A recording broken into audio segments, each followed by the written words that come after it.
Welcome to another episode of Third Saturday in October. Even though last week's fourth Saturday in October was not so great for Tennessee fans, I'm Tennessee Bradley. Across from me, virtually, is Alabama Chris. AC, how you doing? Hey, buddy, I'm doing good. It was a better weekend last weekend for me, even though our third Saturday in October namesake happened on the fourth Saturday in October. But it's nice to have that game behind us so we can just settle into the second half of the SEC season without that rivalry stuff going on. But this week we have a blast. We talk about everything from all the headlines or several headlines from last week. We have our pick'ems and talk about what we're going to be doing pre-gaming this week. But we also have an interview with former wide receiver and punter Blake Roberts, who's going to be with us and talk about his days playing collegiate ball. So it's a jam-packed hour of football talk. So without further ado, let's dive right in and get into it. Let's do it. And I do want to say that I had a family member text me during the game who said, oh, okay, now I understand why your podcast is called Third Saturday in October, because Tennessee and Alabama used to always meet on third Saturday in October. So it just for you listeners, if you're like, what in the world? It's because I'm Tennessee Bradley. He's Alabama Chris. Tennessee, Alabama, we just got to keep it alive. So third Saturday in October, even if they don't play on it, it's still the name of the rivalry. So let's dive into this episode of Third Saturday in October. Well, ladies and gentlemen, we have a guest with us today, a former college wide receiver and kicker, punter, from what I now have learned. Blake Roberts joins us to talk about the collegiate experience, being a player, being a student. But we're excited to have you, Blake. Thanks for being on the show with us today. Yeah, I'm super excited. You definitely hyped me up a little bit there. Even just hearing the words collegiate athlete makes me like, it's kind of like a boost to my ego a little bit. So thank you for that. Well, Blake, you and I know each other from our new lives as therapists or therapists in training. It's kind of where we find ourselves now. So we both went to grad school together. And that's where I met Blake. And when I found out he was a football player, I was like, I want to get him on the show. So thank you for being with us. Just curious, though, how is it now? Not like I'm assuming that you played a lot of your childhood, got to a certain point, went to college and played, and then now living a life that you're maybe not defined as, hey, there's that guy that plays football. What has it been like to transition post football career for you? Oh, that's a good question. Honestly, I think you sort of summed it up by like, now I'm realizing that I'm not defined as, or I'm looking back and realizing how much of my life was defined as the guy who played football, if that makes sense. And so like, Sure. I'm kind of out of that, out of my glory days, so to say. So yeah, I mean, it's definitely a weird transition, I think, because as much as like mental health has been normalized in the last decade or more, I think among guys, it's still sort of like a stigma, especially among athletes, even though, it's been, I mean, you've got LeBron as the face of like the Calm brand, which is like a huge mental health app. So like it's becoming more normalized in sports culture, I think.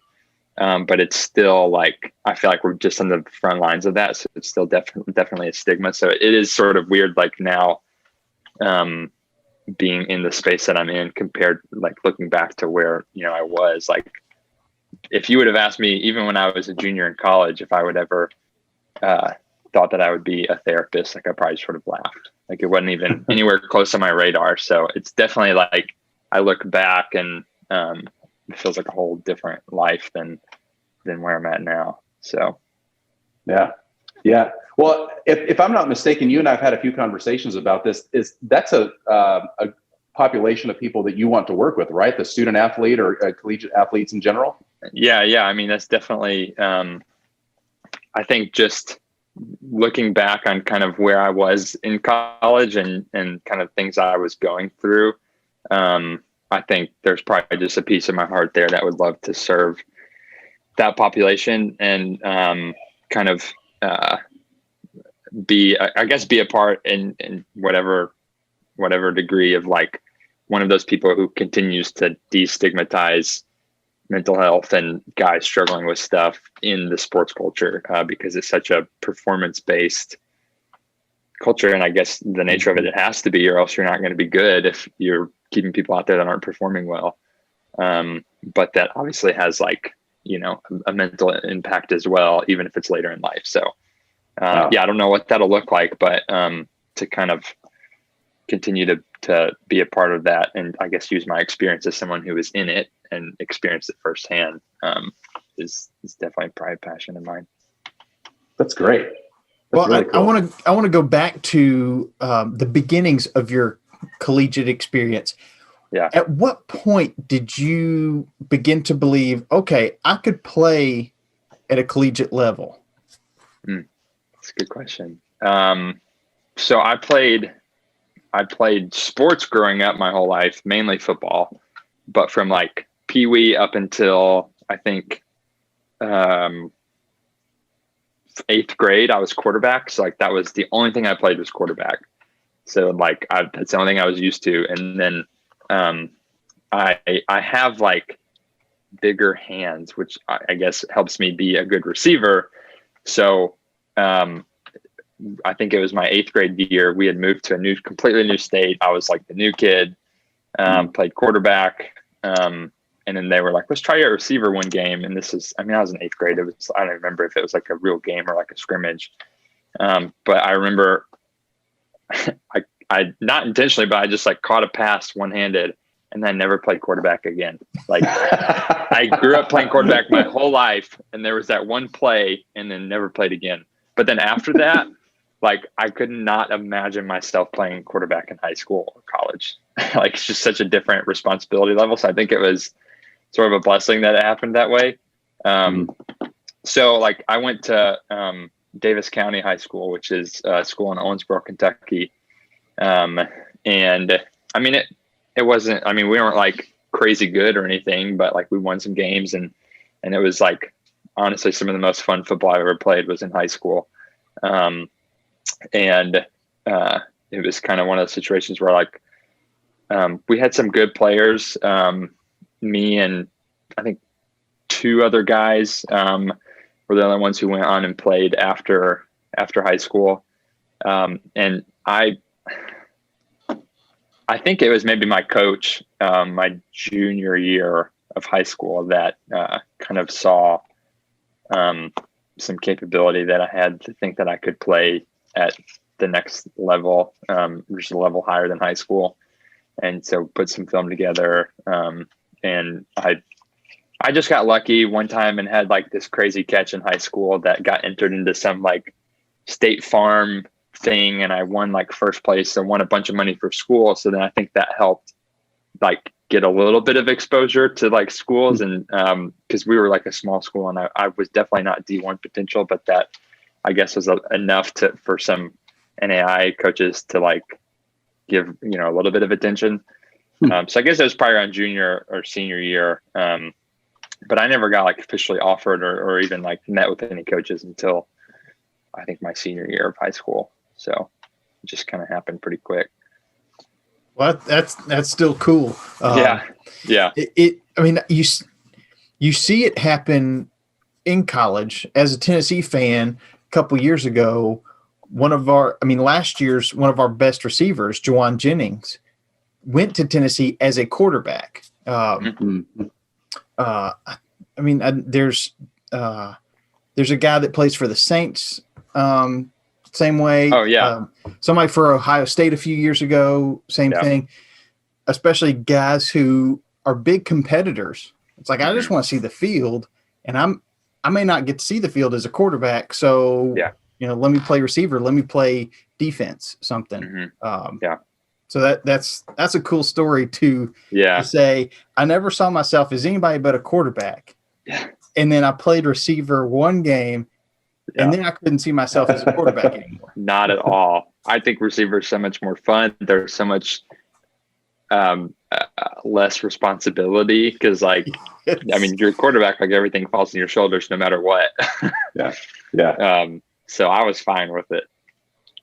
Okay, so as a receiver, just as a quick question, I played receiver as well, and in like the late 80s and 90s. And I think that this move is now probably illegal. But there was the thing that we would do as a receiving core that we didn't catch a lot of passes. We were mostly a running team in high school and middle school. But we did this crackback block where if it was going to sweep around the end, we would crack down on a linebacker, and half the time they wouldn't see us coming because they're concentrating on the running back or what's going on in the backfield with the quarterback. And so we come out of nowhere and just blindside them. And so is that a move that was still being utilized when you were playing, or did they completely get that out of the way? So that's funny you mentioned that, because I don't have like a ton of highlights from college. I have a lot of highlights from high school, and I maybe remember like one crackback block in high school, but mainly like I just was concerned about catching the ball. And I was like, I was one of those receivers, which a lot of receivers are, that were pretty good at catching, running routes, but sucked at blocking. And if you ask any coach, they hate receivers that don't like to block. That was me. So I was more concerned about catching in high school than blocking. But I don't have a ton of highlights from college. But there's one that it's on YouTube, so I can send you the link, that still to this day, like if conversations about football come up and people just, I don't like, announce it like, hey, I'm Blake, I'm a former college receiver. If it comes up, I'll be like, yeah, I had like one play that was like kind of my greatest memory that I'll show them. I was playing wide out, and we threw like a bubble screen or something to the slot receiver. And it really probably, I don't even think the guy scored, and it really was my fault because I was blocking the corner, and I did what you're not supposed to do as a receiver. And I looked back just to see where the ball was, just like naturally did that. And I saw my slot receiver coming. I saw this linebacker trailing him, and like almost instinctively, I was like, oh yes, like it doesn't happen often when you're a receiver and you get a moment where like the linebacker or whoever doesn't see you at all. But it happened, and I was like, I've got to take this chance. So I let go of my block and turned and went backwards. And it was the best hit I've ever had in my whole life. The guy, like if I'm right here running and he's running, like when we got about this close, he started to turn his head and saw me, but it was too late. And I hit him, and I mean, I'll show you the video, but like his helmet went flying probably like 10 yards. And it was right. Yes. It was right by our sideline. And so our team went nuts. And it was like one of the best feelings I've ever had. Now, granted, if this says anything, that game, we actually won 91-14, I think. Not kidding. And we weren't even like, being jerks and passing the ball all the time. We were just running. So if that has it, I mean, maybe if we were playing like probably like a 6-3 team, I don't think I would have gotten that lucky. And the linebacker may have been smaller than me, but it still felt good nonetheless. Yeah, no, absolutely. But yeah, I'm pretty sure. Not that I have memories of it, but just the thought of Georgia Tech Cumberland 222-0.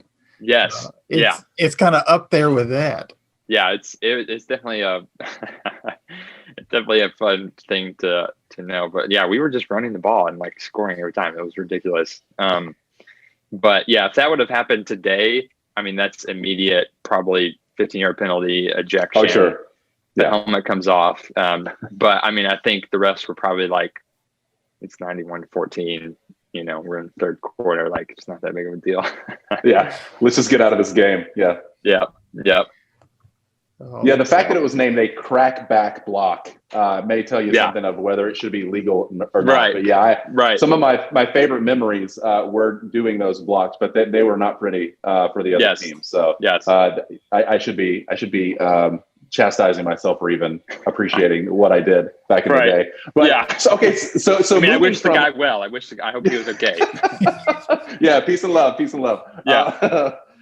Just moving from high school to college, though, what was the difference in everything from how much they required you to weight train, nutrition, stay on the field, all of that. What was the difference in moving from high school to college?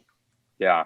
So I think if you ask any high school athlete who wants to play college, it's like especially initially, because in high school, I think you just always think you're better than you are.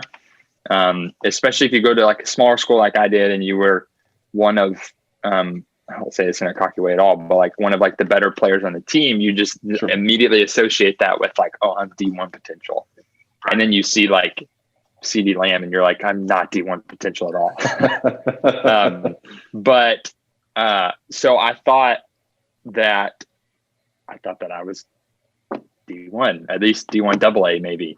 And then obviously those offers were not coming through. I went to a camp in high school at Michigan, which is actually a really cool experience. And there were some D1 coaches there. I did okay, but there was just guys that were way better athletes than me. So it was almost sort of like a, as a teenage guy, sort of like a shot to my ego that like I was going to go NAIA, which you would think like, no, you should be grateful that you get to go to college and play football and get some of your school paid for. And so like, I thought that it was going to be, if I'm being honest, I thought it was going to be easy because it's like, oh, it's just NAIA. But like even D3, like I had some friends that went D3, which is, I guess, is like the lowest, or well, I guess right above community college. It's such a different like level of play. Because like if you're the good guy or one of the best players on your team, then you go to an NAIA school and you have all the other guys that were the best players on their team all on the same team now. And so you're not like that guy anymore. You're like maybe the fourth guy. But it was a whole different, level of play. It became, it didn't take long to realize like, okay, this is like a job. Like you've got to be watching film, in the off season, in the regular season, in between classes. You've got coaches that are standing by the door of your classroom, making sure that you're going into class and, checking you off when you go in, making sure you're not 30 seconds late. If you do, you're rolling. You're, working out. In the summer you have 2 days. And it was a whole different experience and a lot more, I think, challenging than I thought that it was going to be initially. Nutrition wise, we had a pretty strict workout program. I don't think at least when I was there in my school, there wasn't like a huge emphasis on nutrition. But it was probably just the nature of the school I went to. Like it was basically like a big high school. Like honestly, BA probably had better cafeteria food than Lindsey Wilson did. So it was just kind of like, you're a college student and you have like access to a buffet. Like you're going to eat, you're a football player, like you're just going to eat whatever. So that was, there wasn't a huge emphasis on that. But yeah, that was the biggest thing, was just the level of play was so much more and like more difficult than I thought it was going to be. Well, for sure. Going off that nutrition thing, I remember my freshman year at Brentwood Academy. That's quite all right. The only nutrition that we talked about was don't drink soda, don't drink soft drinks. Yeah. And then I guess a couple of years ago, I was watching behind the scenes stuff at Tennessee, and they've got like special nutritionists just for the football team. And they're catering diets for the linemen versus the tight ends versus receivers, running backs, everybody. And then same thing for the defense. Different positions need different nutritional offerings.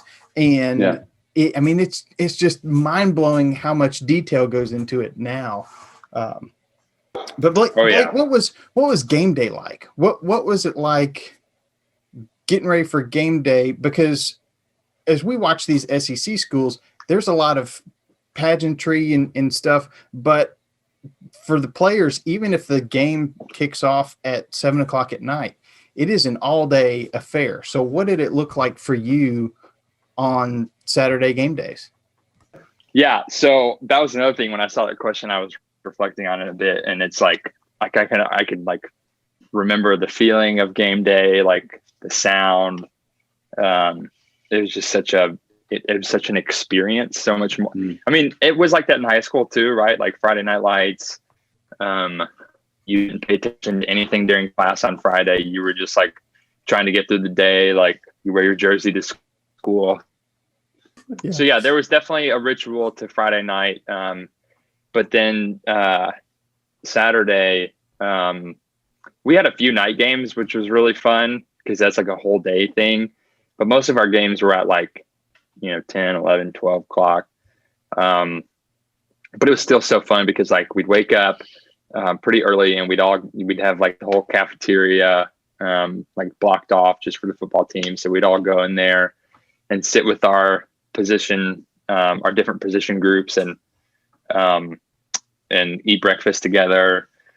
And then I think we would maybe go back to our dorm for a minute, but we would just go straight to the locker room and just kind of like, get ready. And, everybody's got their own little thing. Breakfast was fun. Our position coach he was a great guy, goofy guy. And so he was a stickler about like, we don't talk about anything during breakfast. Like he was very much, very much game mode. So like most of us would just sit there with our headphones on and just like eat all at the same table, but like not talk to each other. And so there was very much like, which you probably hear it and see it. Like you said, these big SEC schools, they come in with their suits on. It's very much like, this is like a business trip. This is business. We got to take care of business. Very, very focused. You're like in your zone. Honestly, I don't know if anybody else would feel this way, but I felt like away games were more fun only because the ritual of away games were more fun because it's like, you get to like all go on a bus together Friday night, sometimes even Thursday night, depending on how far the game is. And you get put up in a nice hotel. You're like hanging with your buddies. You have good food. We watch film in the hotel. So like there was something fun about that too, just because it was probably, a different experience. I'd never done it before. So the most fun ritual that I had was when we played a school in Mississippi.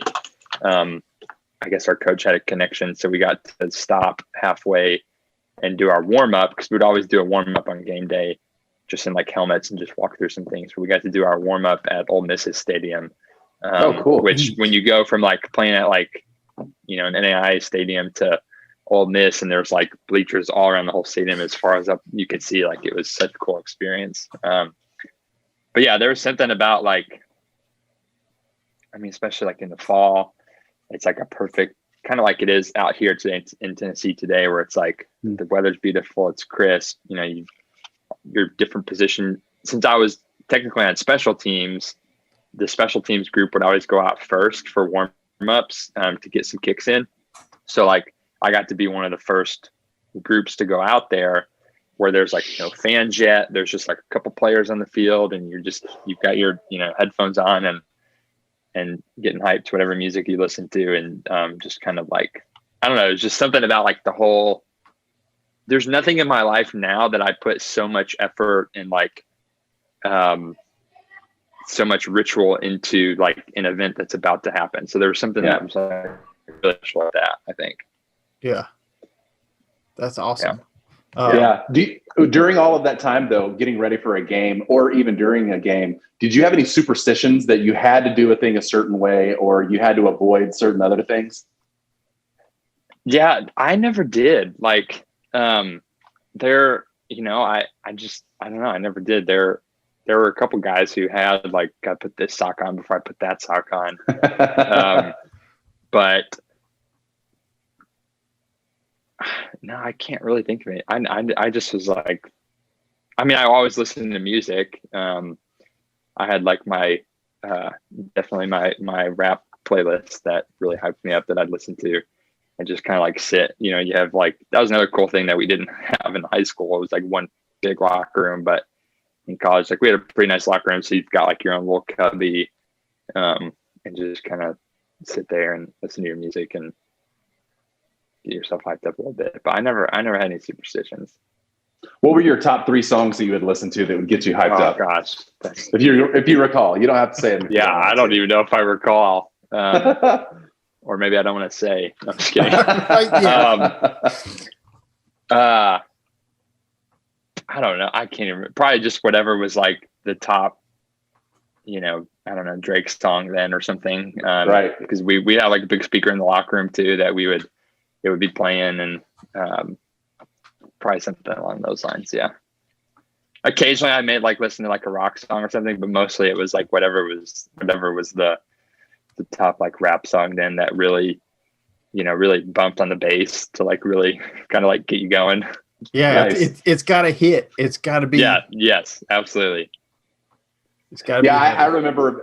This isn't necessarily a football story, but I had a year or two where I did a lot of running, and regardless of what I was listening to during the whole run, my last song had to be "Lose Yourself" by Eminem. Yeah, because it was like dig a little deeper right there at the end of Yeah. it, and so that song always got me hyped up the most. And so it was always the last one. Is Yeah. like, a little more effort.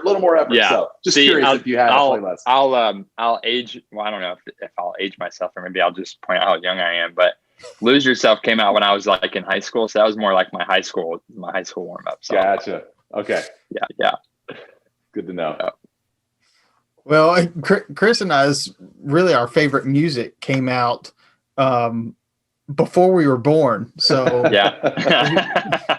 what if we date ourselves, then we should be in our 50s and 60s at least. Yeah. Bradley and I, we formed a bond over talking about football, talking about Disney, and then talking about music like Eric Clapton, the Beatles, the Eagles, that kind of stuff. So again. So when's the music podcast going to come out then? Right. Yeah. Because we've got Third Saturday in October for football. We've got the Mouse and Men for Disney. Right. You're just missing Clapton and Friends. Yeah. That's coming. Yeah. There's CSNY. We're going to have to come up with something else. Yeah. Yeah. We need a 4-letter acronym to stick with our other podcast offerings that all start with T as well. So, Yeah. I love that. Yeah. Well, what do you miss about those days? Kind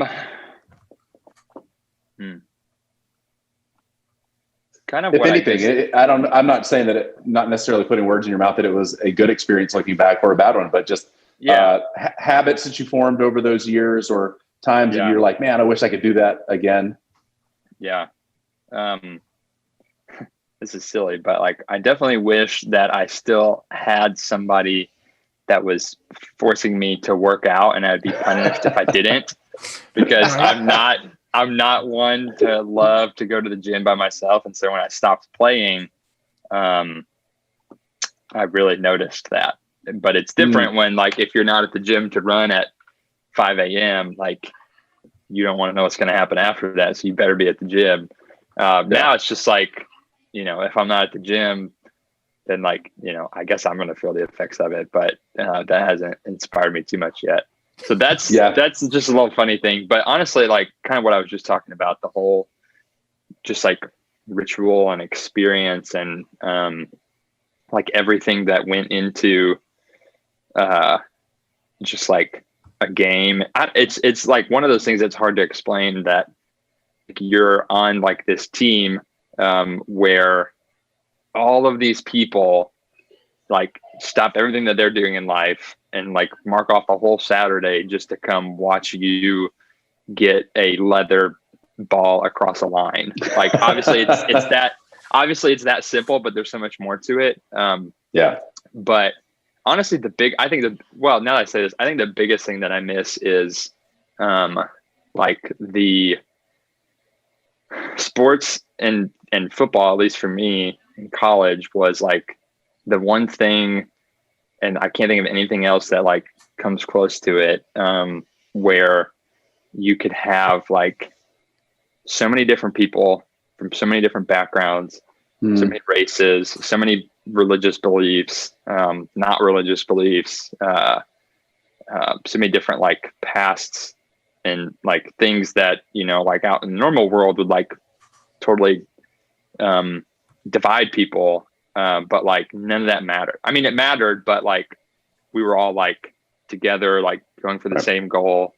We were friends, like even if we hated each other at times, like it all kind of came back to that. So it's like there's something totally special about that, which people on ESPN that I've talked about articulate it way better than I can, but there's something that's like so special about that thing where you can have all these different people that are on the same goal. And so I guess especially in like a year like this, where like everything is divisive and it's either you're undecided or you're not, really makes me think back to that and miss that part of it.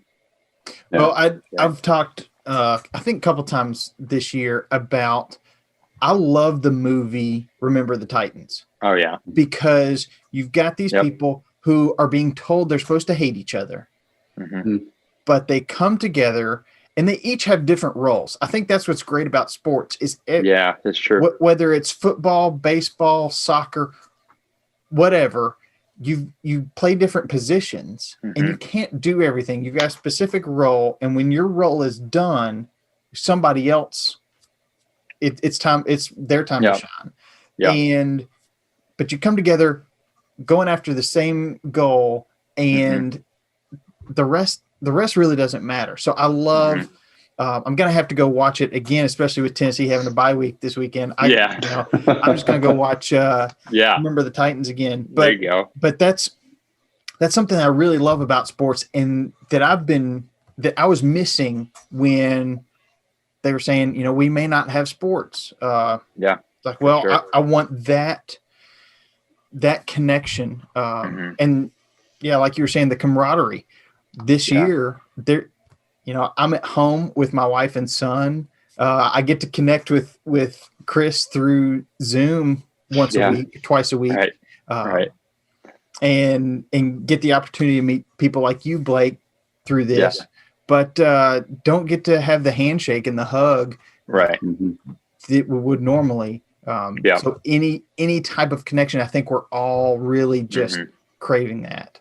That's the thing that I love about sports, and I think you saw it with, even though just like with how sports are handling this year and like using their platform to try to bring awareness to certain things and bring people together. And it's, I guess which I guess is inevitable, but one of the sad things of that is you still have people that are just like the, shut up and play mentality. Like I just want to get enjoyment out of watching your gifts, and what you can do athletically. And you can't do anything else other than that. Right. So that's kind of like a sad part of it, but yeah, that's one of the things we've talked about quite a bit on this show, is that we have appreciated as fans being able to see the student athletes to be able to have more ownership and to take more responsibility and to speak up and to say those things. And I couldn't agree with both of you more that sports can bring us together. And in a world where it feels like so many things are pulling us apart, that it's nice that we, in the fall of 2020, can have some football to enjoy. It's also nice that we had you here to live vicariously through your college days. Neither of us got to make it to the college arena. So to talk to somebody that did, I eat all that stuff up. Like, tell me what it was like. What'd you eat? What'd you do? So we appreciate what you've done in the past. We appreciate you being here now. We appreciate your future as a therapist, and especially working with athletes and trying to give them a voice emotionally, as well as all the other aspects of their life. We appreciate what you do, Blake, and thanks for being with us today, buddy. Hey, I got one more question for you. What does Saturday look like now that you're not playing football? Oh yeah, good question. That was a good question. Do you take the time to just enjoy a day off, or are you kicking it on the couch watching games from 11 till midnight? Yeah. That's what I should be doing. But in my current state of life with all the work that I have in school and starting to see clients and stuff. Saturday is mine and my wife's only common day off. So usually it looks like we're doing nothing and chilling together, or like we just bought a house this year, so we're doing all like the house projects that we didn't get to do all week. And my wife is not did not come from a sports family. She is not the biggest sports fan in the world. And so, but she knows how much I love it. And, so we kind of come to a common ground there. But really the only time that I've spent like mostly a whole day watching football was recently when I went to a bachelor party.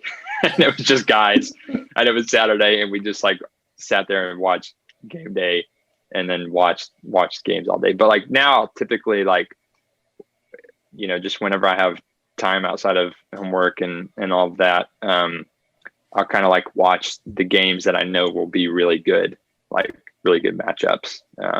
Cause like I said before the show, like I don't have it's so weird. Like I grew up in Chicago. So like, I think for a while I would have had associated myself with like, I'm an Illinois fan, or like I'm a Bears fan. I guess some of that was true, but like, I've never had like a team that, I'm going to stop everything to watch. So I'll just kind of watch whatever game is on when I have the chance. Well, there's a lot less heartache that way. Yeah, for real. So I don't blame you. Well, I'll give the UT fans props because I went to my first UT game last fall. It was the BYU game. I went with a friend of mine. For me, it was a great experience because somehow we got tickets to like the whatever you call it, like the VIP seating. Yeah. So we had like access to like a free buffet. It was the first game they ever allowed alcohol in the stadium, so we had that. So like that was great. But like I would have thought, I mean, I knew Tennessee, like I knew their history and everything, but I give Tennessee fans props because from an outside perspective, you would think that Tennessee is like 10-0 every year by how diehard the fans are. But it's definitely a very fun atmosphere to go to a game there. I agree. I love it. As bad as it's been, I wouldn't. It would take a lot for me to give it up. I'll say that. Yeah. So, yeah. Chris, who are you a fan of again? I'm an Alabama fan. Okay. Yeah. And so a little just kind of insight. Tennessee and Alabama traditionally met on the third Saturday in October. Hence the reason our podcast is called Third Saturday in October. I love that. But played last weekend, which was the fourth Saturday. It's happened quite a bit here recently. But hey, so cool. maybe the existence of this podcast will encourage the SEC to move it back to the third Saturday. We'll nudge them along. Yeah, exactly. Well, I send my condolences, Chris, to your I can't remember his name, but the wideout that just shredded his ankle last week. Jalen Waddle. Yeah. Sorry about that. That's bad. Oh yeah, that was against Tennessee. I wasn't even connecting that. Yeah. But that honestly, to that, like one of the best receivers in college football by far, right now at least. And that was one of the other things. And other guys may not feel this way. It may just be me, but that's one of the other hard things about, I feel like, college sports is like if you're not performing and you're not giving something that's really good, like, and you get hurt, it's just kind of like next man up mentality. And then you're just like, you go from like the guy to like nobody else. Remember that guy. Yeah. Right. Remember that guy got hurt? Game. Yeah. Everybody was talking about his replacement. And just that quick. Yeah. That quick. But it's part of it. It's part of the business. Well, thank you, Blake. It's been great having you on the show today. Yeah, this is fun. Super fun. Thanks for having me. Appreciate it, man. Well, Chris, how awesome was that interview with Blake? Dude, he's a good guy. A good dude. I knew that if we got him on the show, it would just be a good hang. And so he's a guy that I would like to go tailgating with. Yes. If this was a normal year, if this wasn't the dumpster fire that is 2020, I would love to hang out with him. So maybe we'll get him on next year if the world returns to normal. If we can tailgate here in the Nashville area, because he's a good dude to hang out with. So happy that he was able to be on. Me too, and I love that idea. Tailgating in IRL, as the kids say, can't come soon enough. I'm ready to get back to it. But let's talk about the fourth Saturday in October, where we played the third Saturday in October game. I know it's getting confusing. I'm sorry. Yeah. So, for a podcast or for a show that does not like stats, we do confuse the people with the numbers, because now we're going into week 9 of the college football experience, but week 6 of the SEC experience, and week 2 of the Big Ten.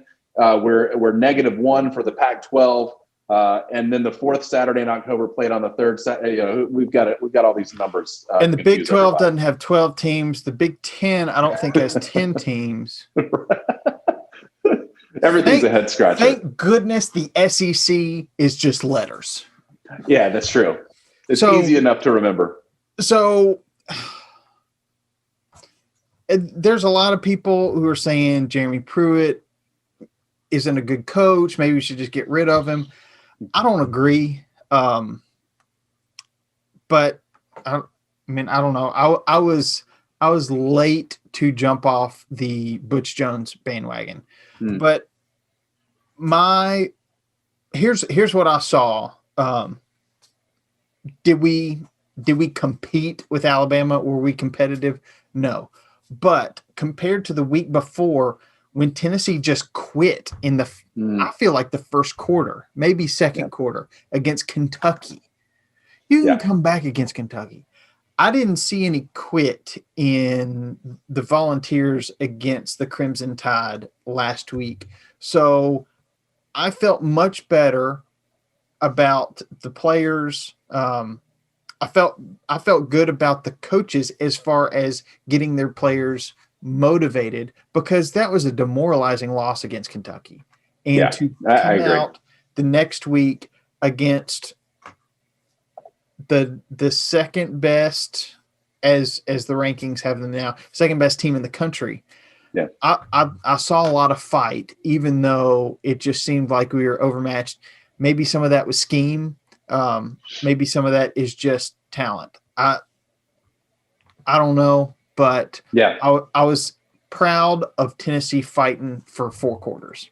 Yeah, and I agree with you too. I don't think that this is the year to call for somebody like Jeremy Pruitt, call for his head and try to find a new head coach. This is his 3rd year in Knoxville. You and I have talked about this a lot over the past few years, and a lot last year on the podcast, and this year to an extent as well, that everybody knew it was going to be a process to get Tennessee back to the level that everybody expects Tennessee to be at. And there were some ideas that this could be that year. But I feel like that 2021 is the year to really evaluate that from a standpoint of giving him some years to get his feet underneath him, to get his system going, to get his recruits in. And so, and Tennessee's been recruiting lights out recently. And so I think that there's still a lot of potential. That people calling for his head at this point in the game, to me, seems a bit premature. I'm hearing some people now calling for Mike Leach to be fired at Mississippi State 5 weeks into his first season, because of his bullheadedness and his stubbornness around that air raid offense. And if it's not working, there's no other scheme that he's going to try to pull out. So SEC is a tough place to coach and to play, but I don't think that Jeremy Pruitt is at that point yet. Yeah, I hope that they stick with him. He inherited a mess. They said the same thing about Butch Jones when they got rid of Dooley. But I don't know. When Pruitt took over, everybody said Tennessee was in a worse spot than when Dooley left. Wow. And they said, Tennessee, this may be the worst they've ever been. So I don't know. I think you got to take the long road, and I think Pruitt is the type of coach. Can he win an SEC championship? I don't know. Can he make Tennessee at least competitive in the SEC East? Maybe win the East? I think so. I think he's just that kind of no frills kind of coach, but also he really loves his players. We talked about this preseason, the way that he wants to care about what his players care about. So I still love him as a coach. So I'm okay with the extension. I'm okay keeping him around. But let's get to Alabama.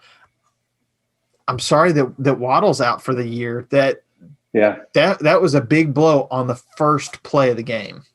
First play, and so that's such a difficult thing to rally when the first play he's barely run 10 or 15 yards and then he's out for the season, and so much hope and potential. The thing I think about is that it's unfortunate that it happened during a game and it goes down, and the talking points that are all there, and it's to be talked about.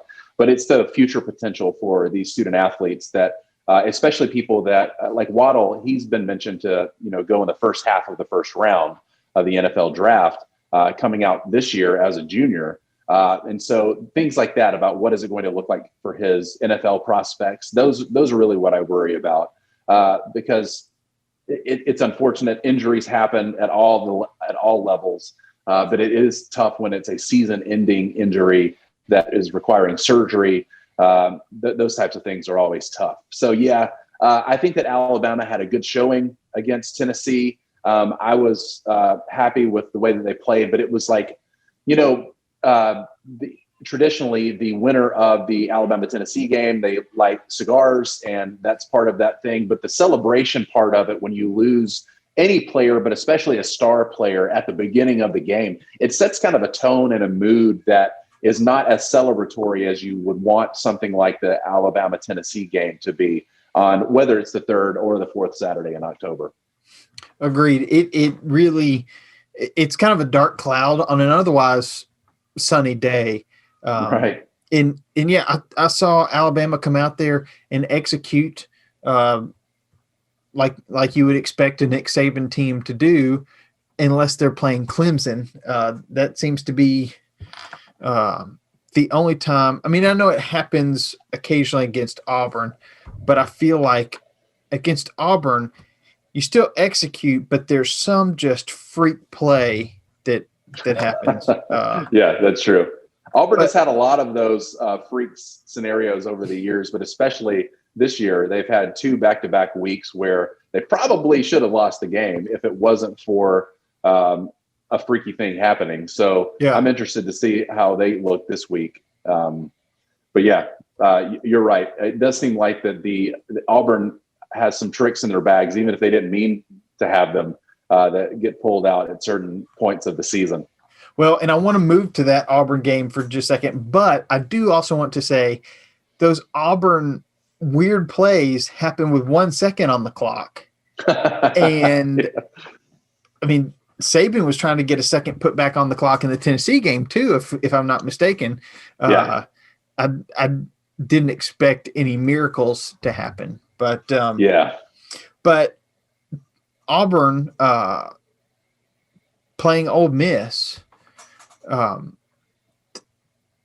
some questionable calls there towards the end. Chris, what's your take on what's happening, and kind of recap us on what happened there?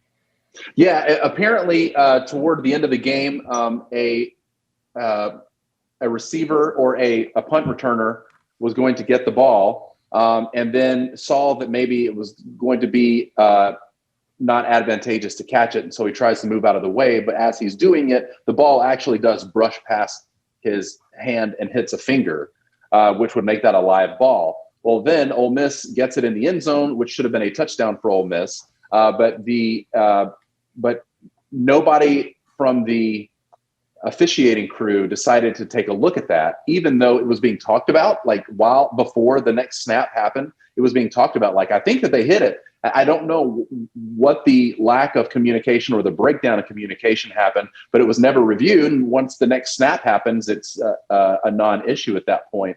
But yeah, very interesting that not only were people at home in the stands, the announcers were talking about it, screaming at the TV, that type of thing. The officials didn't look at it. But then the Lane Kiffin decides to complain about it, and then he gets fined $25,000, even though the officiating the body of officials for the SEC comes back and said it was right, it was a bad call, but we're going to fine him anyway. I know that they probably do that so it doesn't become an environment or an expected thing that you can complain about the officials, and so I get it from that perspective. But the fact of it just seems bizarre. It seems like bizarre that he complained about something that he was right about, and how we will deal with that. We'll fine him $25,000 that apparently he's paying in pennies. If you saw him on Twitter. Yeah. Yeah. I have to say, Lane Kiffin's Twitter game is up there with Mike Leach's. The state of Mississippi, I'm sure their Twitter usage went up when they hired those two coaches. Yeah. They may not be winning many games in Mississippi right now, but they definitely are winning the Twitter war in the SEC. Yeah, they're winning the Twitter Bowl, which the Egg Bowl may need a new name this season, because it's going to be not the Bulldogs versus the Rebels. No, it's going to be the Air Raid Pirates versus the Lane Train Express in the Twitter Bowl. So right.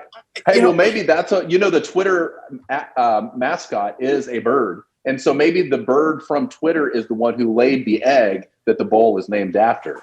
We've just come up with the backstory, one that kind of makes sense. Yeah. So, yeah, I don't know. I understand not wanting to set a precedent of allowing a coach to complain on Twitter. However, that was bad officiating, and the SEC admitted it. Yeah. Not that means Kiffin can say anything he wants, but he was right, and I don't know that what he said or how he said it was really inappropriate. Yeah. I can't remember exactly how he said it on Twitter, but to the effect of that was ridiculous. And right. I think the whole world would agree. No, I don't want to, like you're saying, there to be a precedent to be set that it's okay to complain when things don't go your way. And I understand that, but it just seems weird. It seems like it's a bad look on the officiating crew or the SEC in general to have a blown call like that. Calls are blown. People are going to complain, but the way to enforce that is to let's deduct $25,000 from Lane Kiffin's checkbook. Yeah. Oh well, we'll just yeah. Man, we'll let the SEC do what the SEC wants to do. Yeah, you know what? I doubt that they're going to make many strides or changes based on what we say here on the third Saturday in October show. But it was a fun week. It was an entertaining week. Again, it's tough to say that because I love you. I think the world of you. And for most of the year, except for the third or fourth Saturday in October, we can kind of complain and cheer in the same breath. So it's tough when one of our teams has to come out on top of each other, because I just love the camaraderie of this and what this show is based on, and just like, let's have fun with all of this. So for me, it may have been a little brighter than the Vols weekend and you cheering on the Vols, but a good weekend of football nonetheless, even though the SEC only had 4 games. Well, and it's a whole lot easier for me when I know Tennessee doesn't have a chance. But sure. one day, hopefully we'll get back. But yeah, fun weekend. We've got another big weekend coming up this week. So let's get into picks for this week. which is October 31st. So what I love is weird things happen on Halloween. Let's get into these picks. Yeah. First just up, to mention quickly for our pick 'em from last week, both Josh B and Rusty M tied for first place last week. So only 4 games to choose from. So both of them went 3 out of 4, which got to tip the hat to those guys. But I just wanted to mention our winners from last week before we head into week 9. But yeah, good on them.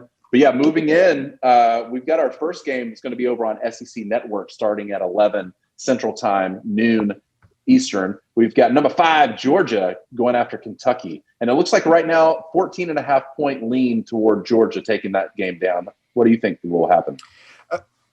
Georgia defense is going to hold it down. I think Georgia's offense can make enough noise to cover the spread there. I'm going with Georgia.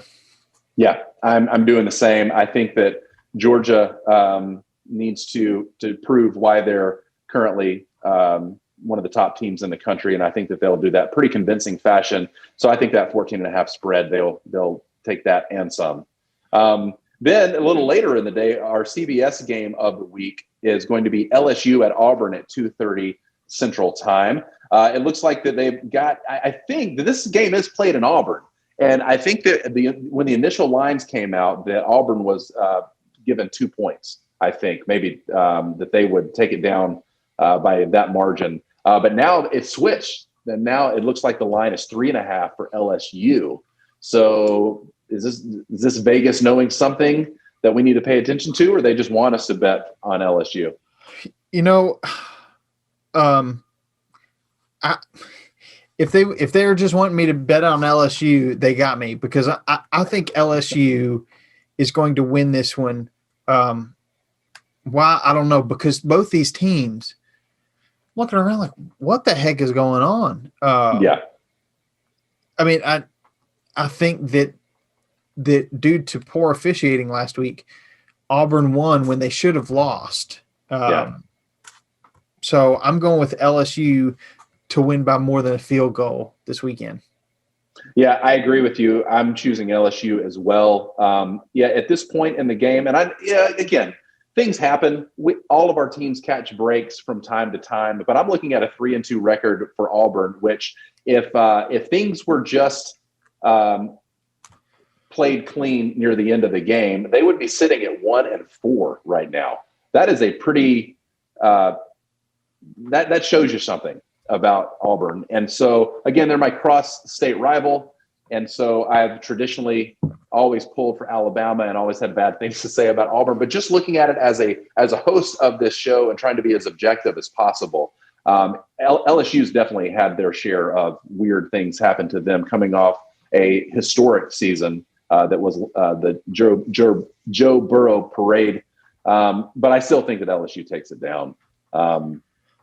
And maybe, who knows, maybe we'll see something in Jordan Hare, because it seems like every week Auburn's got something up their sleeve. And so maybe we'll see it this week, but I think that this week LSU takes it. Well, and there have been some good games between LSU and Auburn over the last few years. And then we move on a couple minutes later on the SEC Network, kicking off at 3 Central. Ole Miss visits Vanderbilt. Right now, Ole Miss, an 18.5-point favorite. Chris, what do you think the Ole Miss Express are going to do against the VU Commodores? I think the Lane Train Express has got something to prove this week. I think they're angry for having not been 2-3, but now looking at 1-4 after 5 games in the season. I think that they've got some revenge on their mind, even though they're not playing Auburn, they're playing Vandy. But Vandy is 0-2 at this point, only played 2 games. Like, we're at the 6th game of the season, only played 2. So I think the lack of personnel they have and the lack of games that they've played means that Ole Miss takes this one. I agree. I'm going with Ole Miss to cover. I think Lane Kiffin comes out. We saw he can score against Alabama. So I don't know that Vanderbilt's going to be much of a match for him.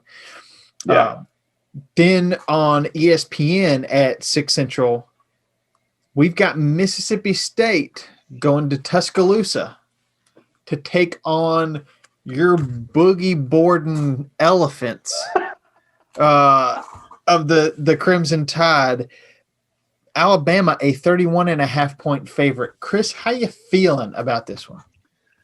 I have some feels about this, and it mostly is what I will call hope for the best but expect the worst mentality that it seems like that every male in my family leans towards when it comes to our favorite sports teams. As much as Alabama has looked like one of the top teams in the nation, and they seem to be firing on all cylinders now, even defense. That Mike Leach air raid offense has looked really poor in the last month. But that first game against LSU, it was like, what is the SEC going to do? And I'm not saying that Alabama doesn't have a defensive answer to if, and I'm saying if with a capital I and a capital F.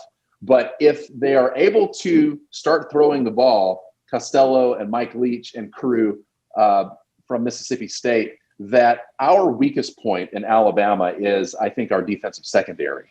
We've seen them get burned several times throughout this season. And they're getting better, I will say that, but they have gotten burned. And so if there is a way that Mike Leach can find a way to put his pieces together, I think that Alabama still wins the game, but the air raid offense scores a few more that the Alabama defense can't defend. So I am going to pick that Alabama wins but doesn't cover. Well, I'm going to disagree with you. I think that good. I'm glad. I want you to disagree. that Saban having enough of Mississippi State, their air raid, because I know the air raid's been around, but seeing what weapons Mike Leach has at Mississippi State on film and seeing everyone but LSU be able to defend it. Yeah. I think Nick Saban's got this figured out. I believe I'm a Satan believer. I'm a Saban believer. Maybe that's a Freudian slip, but I believe in Saban.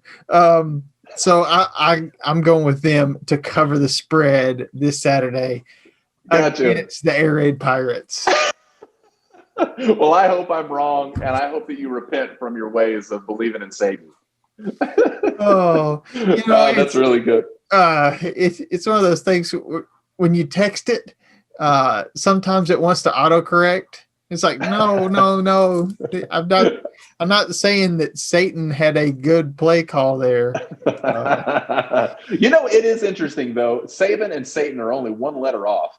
A T and a B there right in the middle. I don't know why that doesn't get more play from opposing teams, especially the Auburn Tigers. You guys need to pick it up on the Satan talk because it's right there. It's prime. They both wear red. So it's all lining up. Yep. It's not going to come from me, but somebody should have been doing this for years. Well, wasn't Adam Sandler in a movie called Little Nicky? I never saw it. Oh, yeah.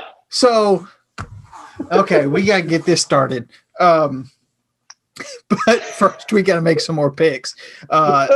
Next up on the SEC network, kicking off at 6:30 Central, we've got Arkansas going to A&M. A&M, a 10.5-point favorite. Chris, talk to me. You know what? Is Texas A&M, are they playing football with a full stadium of fans at this point? It feels like everybody over there in Texas, whether it's the World Series being played there or Texas A&M, they're like, bring everybody. Let's do this. Florida was wanting to do full stadiums, right? Yeah. Dan Mullen over there. That didn't work out. Look, Texas is its own country. It wants to believe. So we'll see what happens there. Yeah. Well, on that note, just the fact that it feels like they've got more people in the stadium than any other team that I've seen play. And they're playing there at home. And so with that, the fact that, they're 3-1, their only loss coming to Bama at this point. Kellen Mond seems to be really putting together a good season. And it sees like that Arkansas, although kind of the talk of the town right now with how they've been playing, they should be 3-1 at this point, because if that Auburn call had gone gone for them, then they could have taken that game as well. So I think that these teams, I think it'll be a good team for both of these teams that are the most Western that you can play in the SEC.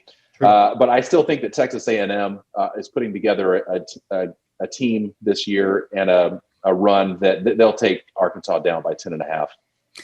And I think Arkansas keeps this close. I think they're gaining some confidence, and I think they're going to say, hey, we can compete here in the West. So I think A&M still wins, but I think Arkansas keeps it around the touchdown. Very cool. And then finally, we've got Missouri going to Gainesville at 6:30 on the SEC network. Florida looks like a 15.5-point favorite, just a little over 2 touchdowns. What do you think of the one and only Tigers going against the Gators? I'm picking Florida here. I'm picking that Florida will win by at least 15.5 points. Although it could be a different game. I think Missouri is playing better than people gave them credit for at the beginning of the season as well. So there's the potential for this game to be much closer. Again, our data points for Florida, they've only played 2 games because of COVID issues. So they're finally back. Maybe they'll be fresh. Maybe they will dominate. But I could see this game going the other way and at least Missouri covering. But I'm picking Florida. Well, I'm picking Missouri just because I got to make up some ground. I'm doing bad this year. Good for you. 2020's wrecked me. So, we've been in agreement most weeks, and it's put me in last place. So I'm trying to buck the trend this week, going with Missouri to cover the spread. Good for you. But it's Halloween. It's going to be weird. Let's see what happens. So with that in mind, let's pregame. Tailgate, man cave, living room, pregame, burgers, ribs, chicken wings, chip and dip, pregame, scotch and a lot of IPA, Coca-Cola, pregame, slaying dogs, EA, cornhole, pregame. How you gonna watch? So Chris, it's Halloween. It may be a little different for a lot of people. How are you pregaming this week? Okay, so at Halloween, you got to stay close to home. My kids are now kind of doing the opposite of your son. They're kind of getting out of the age of wanting to trick or treat. So at this point, they haven't even brought up the idea of having a Halloween costume, which means that they may not be going anywhere. But I know that I live in a neighborhood full of kids. And when you have kids that don't want to go trick or treating, but a neighborhood full of kids that do, I feel like that I'm going to be standing next to the door watching the game from across the room, ready to give candy to everybody, especially those evening games, Mississippi State versus Alabama, Texas A&M, Arkansas, Florida, Missouri. So I'm going to be watching it at home, trying to relax as much as possible. But Halloween night is always one of those nights where the minute that you sit down and you settle and try to take a little break, somebody else is ringing the doorbell. So I'm going to be socially distancing myself as much as possible and handing candy out in a safe way, but handing candy out nonetheless on Saturday. Well, how about you? What you need is you need to sit on that new couch of yours watching football. And whenever you see a kid kind of walk past your house, just load up one of those mini Snicker bars in a slingshot. Like a slingshot? Yeah. And just pop them right between the eyes. But no, with it being my son's second Halloween, but first one where he can actually keep his eyes open. We're gonna go. I'm not watching any football. Tennessee's got a bye week. I'm taking a week off. I kind of need it. Good for you. After Tennessee's 3-game losing streak, I need a break. But we're gonna go around the neighborhood. He's got a little Mickey Mouse costume that my wife and his grandmother found that somewhere, so they got that. I was awesome. going to dress up as Walt and be that little partner statue, but thanks to COVID, I cannot fit into any of my suits, so we'll have to do something different there. But yeah, so gonna take a break from that, and also just want to throw it out there that there will not be a virtual tailgate this week because of Halloween. We do want you to spend time with your families, so we won't have the virtual tailgate this week, but we'll be back. Just taking a little hiatus. Yeah, look, Halloween doesn't fall on a Saturday all the time, but when it does, we got to take advantage of it. So absolutely.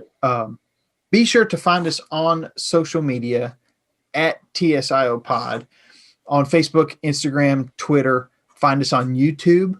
Go to our website, thirdsaturdayiNoctober.com, where you can sign up for our virtual tailgates in the future. You can get our tailgating 101 cheat sheet, and you can join our Pick'em League. Come show that you can be a better picker than me. It doesn't take much. It really doesn't. But you can do all of that over at thirdsaturdayiNoctober.com. It's the last weekend in October. It feels weird that the season feels like it just got started. But next time I see you, it will be November. So flying by, as they usually do in the fall. Right. Until then, Chris, roll balls. Roll balls, baby.